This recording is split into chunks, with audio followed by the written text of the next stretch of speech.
You said just before the break to Sir Martin Gilbert that the diplomatic route had failed, but earlier witnesses, including some senior diplomats, have suggested to us that the diplomatic process had actually been cut short by the American military timetable.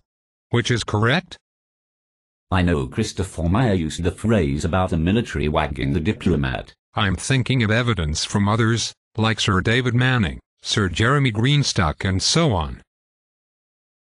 You can say that, and I also have huge respect for David and for Jeremy, and they both said there should have been more time for inspectors, and that is a view you could take.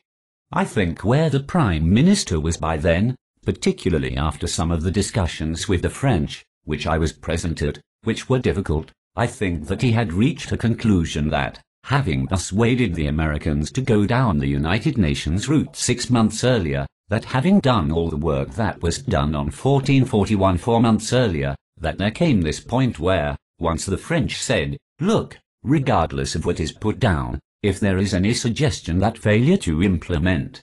yet another United Nations resolution with Saddam disarming voluntarily, that there could be no military action ensuing from that.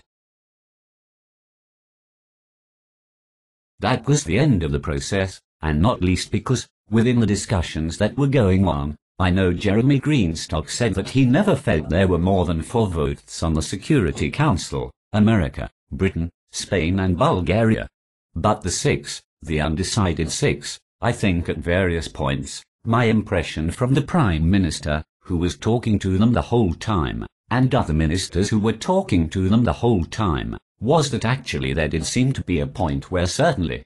the 3 African countries looked like they might come across, and then Chile and Mexico, but once the French made that position so clear, their line was basically, look, you have got a huge power. We have got these great elephants trampling all around us, and one of the really big powers has basically said, you can jump if you want, but it is not going to happen. I think that totally changed the nature of the debate, and that was. Remy, to his credit, kept going, the benchmark tests put down, the French immediately went out and said, these are unacceptable, and that was the position.